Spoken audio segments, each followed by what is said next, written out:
Ayo! Je suis trop contente de vous retrouver. Aujourd'hui, c'est les vacances. On est vendredi soir, il est 17h54. Oui, parce qu'on est le 17.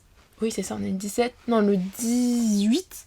Je devais filmer le 17, sauf que j'étais vraiment crevée, je n'avais pas le temps. Du coup, comme je savais qu'aujourd'hui, je n'avais rien à faire le soir, parce que pas de devoir ni rien, et que c'est les vacances, donc je ne me mets pas énormément d'obligations, je me suis dit, tu pourras filmer les 2 vidéos, au pire, c'est pas grave. Et du coup, je vous retrouve pour le jour 17, mais on est 18, c'est pas grave. J'ai changé de décor parce que, voilà, j'avais la flemme d'être sur mon lit. Je vais essayer de changer de décor assez régulièrement parce que j'ai pas envie que ce soit redondant toujours. Le mur rose, enfin violet. Mais ce qui est chiant, c'est que chez ma mère, j'ai pas 36 000 endroits pour filmer et j'aimerais bien être tranquille pour pas qu'il y ait mon frère qui vienne nous voir. Nous, genre, on est en petite réunion, vous et moi. Je rigole. Enfin bon, aujourd'hui, du coup, on est le jour 18, j'ai déjà dit. Je suis en vacances, je suis trop contente. Je suis allée chercher mon petit frère à l'école en plus, vu que j'ai fini à 6h. Enfin 16h, et donc j'arrivais à 16h30 pile poil à l'école à chaque fois. Et je suis allée chercher à l'école, on est allé. En fait, il y a son école, et en face, il y a la boulangerie où travaille ma maman. Et du coup, on est allé à la boulangerie voir ma maman, on a pris le goûter, et il y a une petite fille de l'école qui nous a rejoints. Et mon petit frère a joué avec elle, c'était trop mimi, s'est fait une copine et on est resté un peu plus longtemps. Et après on est monté à pied à la maison. Et voilà, et après j'ai traîné sur les réels Booksta. Normalement j'ai éloigné un peu plus le micro pour pas que vous ayez le son saturé comme la dernière fois. Je sais pas du tout comment gérer ce micro. Genre vraiment je le connais pas du tout, donc j'ai essayé de toute façon c'est la part du temps c'est pour moi au montage, mais j'ai pas envie d'avoir un niveau de saturation parce que au pire je peux vous monter le son sur le logiciel de montage. Mais enfin bref, avant de commencer à faire les questions, je voulais vous montrer un achat. Donc c'est un truc que je voulais vous présenter hier soir mais que j'ai pas pu parce que du coup je vais filmer la vidéo de demain. J'ai vraiment une tête avec ça, c'est mieux comme ça ou pas? I don't know, and I never know. Je dis n'importe quoi. Chez moi. Aujourd'hui, je suis allée au lycée avec mon pull de Noël. C'est mieux comme ça. C'est mieux comme ça, je crois. Je sais pas comment on va le mettre. On va le mettre comme ça. Enfin bon, du coup, je vous montre mon achat. Je suis allée chercher un livre que j'avais pris en click and collect à la librairie. Et je suis trop contente. Non, retourne dans le salon, Luc. Mais je filme une vidéo. Allez, va dans le salon. Non mais la porte. Donc, après la petite altercation avec mon petit frère. Oh bébé. J'allais enfin. C'est le tome 8 et demi de Gardien des Cités Perdues. Il y avait quoi d'autre dedans? J'ai entendu un bruit. Ah, mes clés. Je les avais pas sur moi aujourd'hui. Heureusement qu'il y avait des gens chez moi. Il est si beau.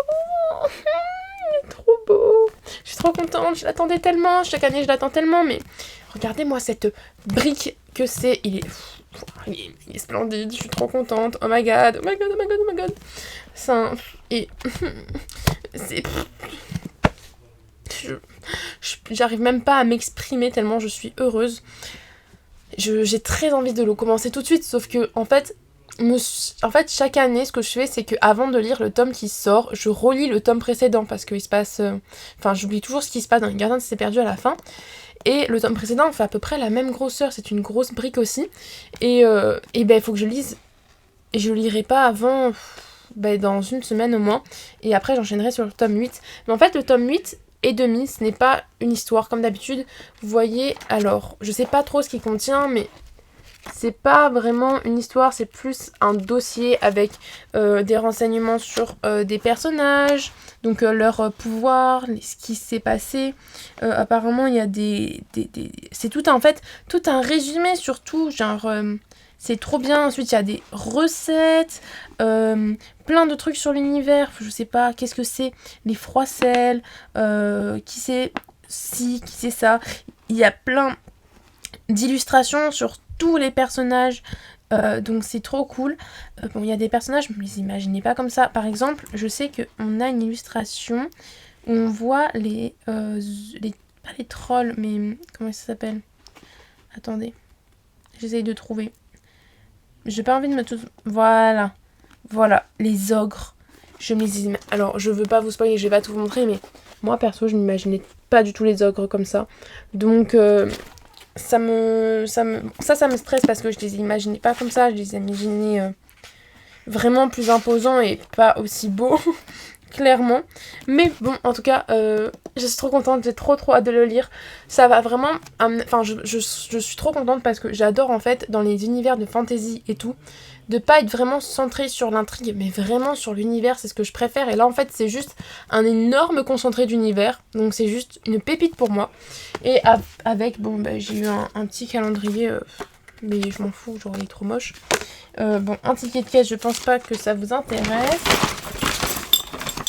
Mes clés et je me suis acheté des post-it pour noter mes lectures parce que j'en ai plus et ça faisait genre 1 an que j'en avais plus et je notais plus mes lectures et maintenant j'ai envie de noter mes lectures. J'en ai parlé dans un autre mini bookmas où je vous lisais les citations et genre ça me manque justement à ces moments-là quand je lis les citations de pouvoir noter mes lectures. Le problème c'est que la plupart du temps genre, je peux pas avoir ça à côté de moi. Ah, mais tu peux... Oh, trop bien. En gros, ce que tu peux faire, c'est que tu peux caler là. Oh, mais... Oh, mais ils sont trop intelligents. Je suis choquée. C'est trop intelligent. Comme ça, pendant ta lecture, t'as juste à prendre ça. Et genre, dans ta lecture en cours, tu mets ça comme ça dans la coupe. Oh là là. Parce que j'allais vous dire que moi, le problème avec ce genre de choses, c'est que ils sont souvent rangés sur mon bureau et je lis sur mon lit. Sauf que quand je me suis calée, que je suis bien pour lire et que j'oublie ça et que je me fais merde, j'ai oublié ça, j'ai pas envie de me lever pour aller chercher sur mon bureau. J'ai trop la flemme. Et du coup, ce qui fait que je les utilise pas souvent. Et sinon, j'oublie de les prendre chez ma mère. Mais j'ai juste à les caler dans ma lecture en cours et c'est parfait. Par contre, je suis dégoûtée parce que vu que je l'ai emmené en cours parce que je suis allée chercher pendant mon heure de perm et tout, il est un peu défoncé. Je suis un peu dégoûtée. Enfin bref, je suis trop contente et du coup, on va passer aux questions du jour. Il serait temps, Erin. Je suis trop contente. Alors, les questions. La première question, c'est celle de Emma. Le livre qui se lit aussi vite que les traîneaux du Père Noël le soir de Noël, c'est ça ? Le 24 décembre au soir. Donc, j'avais dit que... Alors, j'ai mis un manga et un album. Je sais pas quoi faire avec ça. On enlève. Hein. J'avais mis un manga et un album et j'avais mis pour l'album Le Magicien d'Oz de Benjamin Lacombe, une pépite qui se lit assez rapidement.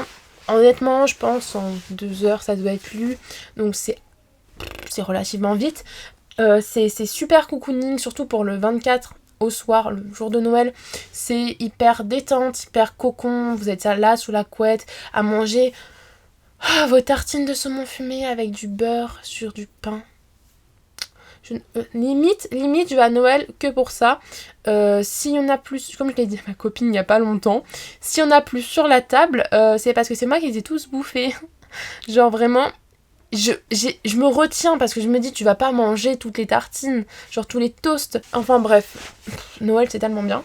Et du coup la question, je vous ai dit Le Magicien d'Oz. Si vous êtes tout seul pour Noël, j'espère que vous n'êtes pas tout seul pour Noël parce que vraiment...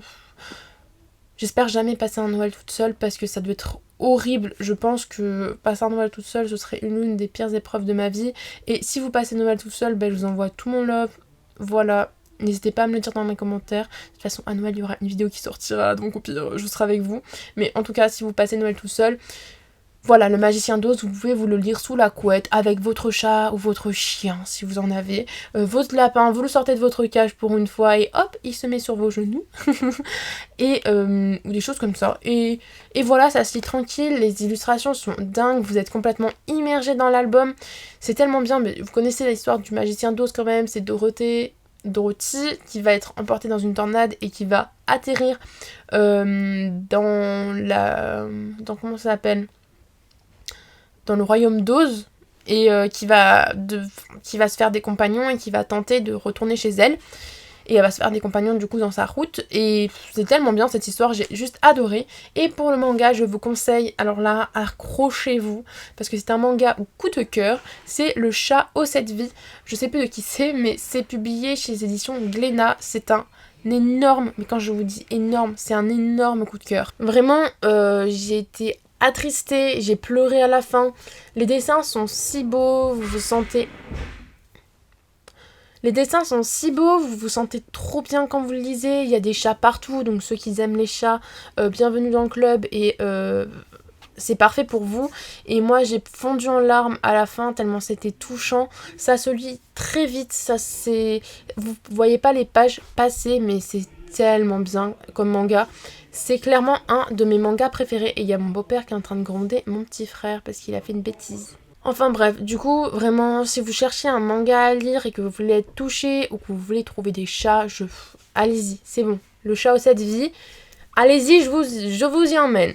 Ensuite, la deuxième question du jour, bonjour, c'est un livre dont le héros a existé. Donc, je n'ai jamais lu, à part des autobiographies, Bonjour Sartre, dans les mots que j'ai abandonnés parce que j'en avais marre, les lectures de l'école. Mais, du coup... un livre dont le héros a existé. J'ai 2 livres dont un c'est pas vraiment ça, enfin même les 2 en fait ce sont des héros qu'ils ont vécu mais c'est pas vrai, enfin c'est les héros sont inspirés de vraies personnes, style dans Féline de Stéphane Servan.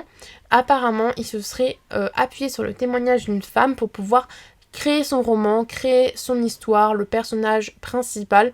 Je n'en sais pas trop parce que je ne veux pas trop lire le résumé, j'en sais déjà assez pour moi, mais j'ai pas lu ce roman, mais à ce que j'ai compris, il s'est vraiment beaucoup inspiré, enfin il a fait des témoignages pour pouvoir construire son roman, et j'avais vu sur le Instagram de Clémentine Beauvais que pour faire son roman Âge tendre, que je vous conseille beaucoup parce que c'est un énorme coup de cœur, qu'elle s'était inspirée d'un stage de 3e d'un enfant qui s'appelait Valentin justement comme le personnage dans le roman, et du coup elle nous avait posté son stage à Disney, parce qu'il avait fait son stage à Disney il me semble, les feuilles qu'il avait envoyées à Clémentine. Et du coup, elle s'était inspirée de lui, il me semble. J'essaierai de vous mettre des images si je le trouve. Je sais que la Erin du montage, là, va dire « Erin du passé, pourquoi t'as fait ça ? Va falloir que je retrouve dans les archives de Clémentine. Oh my god !» Tu me donnes du travail en plus. Eh ben, excuse-moi Erin du montage. Comme je vous ai dit au début, ce sont pas des personnages qui ont existé réellement, genre c'est pas une autobiographie, mais en tout cas c'est des personnages dont se sont inspirés les auteurs. Vous voyez mon pompon tombe, je suis dégoûtée. Faut que je fasse un point de couture parce que du coup on voit plus son petit bonnet à mon pingouin. Mais en tout cas, du coup, ce sont des personnages dont les auteurs ce sont des personnes dont les auteurs se sont inspirés. Et je pensais que ça rentrait du coup un peu plus dans le thème parce que sinon j'allais vous dire, bah je sais pas. Et c'est tout, écoutez. Voilà, c'est tout pour cette vidéo. Encore une fois, n'hésitez pas à commenter, à laisser un petit pouce bleu, à vous abonner si ce n'est pas fait, ou encore à partager dans vos stories cette vidéo. Ensuite, vous pouvez aussi répondre aux questions dans les commentaires et me dire ce que vous avez pensé de cette vidéo. Je suis toujours aussi contente de lire vos retours, même si je réponds pas tout de suite aux commentaires, parce que c'est vrai qu'en ce moment, c'est un peu compliqué. Là, c'est les vacances, donc je vais pouvoir vraiment bosser et surtout me reposer, parce que là c'est vrai que ça fait 2 semaines que je me couche entre minuit et 1h, 2h du matin, alors que le lendemain j'ai école et que je me réveille à 6h40, donc ça pique un petit peu. Les mini bookmas prennent un peu tout mon temps, mais c'est pas grave, Du coup, c'est vrai que sur Instagram, je suis beaucoup moins présente, que ce soit en post parce que je ne peux pas préparer les posts, ou en story parce que je n'ai pas le temps de faire des stories. Et en commentaire, c'est vrai que en fait sur YouTube, je pose ma vidéo et c'est tout. Et des fois, je vois vos commentaires, mais j'y réponds pas tout de suite. Et puis voilà. Et du coup, si vous avez regardé cette vidéo jusqu'au bout, mettez un pingouin, voilà, mettez-moi un pingouin, ou dites-moi, répondez à la question qui est à savoir, est-ce que vous avez un pull de Noël qui est bien moche ou pas? Si oui, écoutez, partagez-le en story, ça peut être cool, et vous me taguez dessus, @boosney, BOOSNEY. Et voilà, j'espère en tout cas que cette vidéo vous aura plu, et d'ici la prochaine où on se verra, c'est-à-dire demain, j'espère que vous ferez de belles... non, toujours pas, je me trompe toujours de trop. J'espère que vous rencontrerez votre book boyfriend ou votre book girlfriend, et qu'ensemble vous aurez beaucoup de livres. Ciao!